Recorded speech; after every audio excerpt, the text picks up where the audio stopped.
মায়ের শালু তুই চিন্তাই করেছিস যারা তোর আমি শাস্তে গেছি নিজের কানটাকে ধরতে হবে কান ধরে ওঠা বসা করি তারপরে তোকে 90 দিন জেল খাটতে পাঠিয়ে দেবো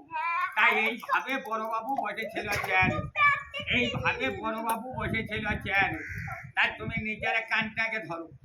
তাই তুমি নিজের কানটাকে ধরো ওই তাই তুমি নিজের কানটাকে ধরো নিজের কান ধরে তাই তুমি নিজের কানটা ধরে ওঠ আরে বস আরে ওঠ আরে বস এইভাবে শাস্তি দিল যারা যাও সারা এখন 90 দিন জেল খাটতে চলে যাও এখন 90 দিন জেল খাটতে চলে গেল তার শ্বশুর বাড়ি যেতে হবে নদীতে বান পড়ে গেল নৌকা ডুবে গেল তাহলে বিনা নৌকাতে নদী পার হতে হবে শ্বশুর বাড়িও যেতে হবে তাহলে কি করে বিনা নৌকায় নদী পার হবা দেখাও ছেলে হাতে তালি লাগাও দাঁড়িয়েও শ্বশুর বাড়ি চলে এলো সব মন্দিরে কি বলো সব মন্দিরে যাও সব মন্দিরে কি বলো আমাদের জামাই বাবুসাথে আজ আমরা দুবেলা মদ নিয়ে আসি আজ আমরা সালো সম্বন্ধেই খাবো আমরা খাবো খানিক করি আর আমার জামাই বাবুকে দেবো বেশি করি এই জামাই বাবু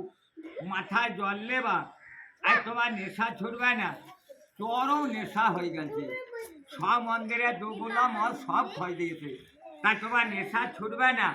তাই থানার বড়বাবু আসে তখনই নেশা ছুটে গেল যে কোনো মাতাল দিন থানার বড়বাবুরা এলে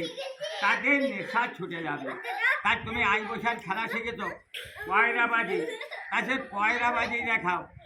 পর দুটো বাজি মারো ছেলে হাতে তালি লাগাও দাঁড়িয়ে হোক আসতে দাঁড়িয়ে হোক দাঁড়িয়ে আরে চালু আরে পয়রা বাজি দেখানো হয়ে গেল তাই তুমি সার্কের সাথে খেলা শিখেছ মরণ গোলা খেলা তাই সেই সার্কের সাথে মরণ গোলা খেলাটা দেখাও ছেলে হাতে তালি লাগাও দাঁড়িয়ে হোক দাঁড়িয়ে আরে ও দাঁড়িয়ে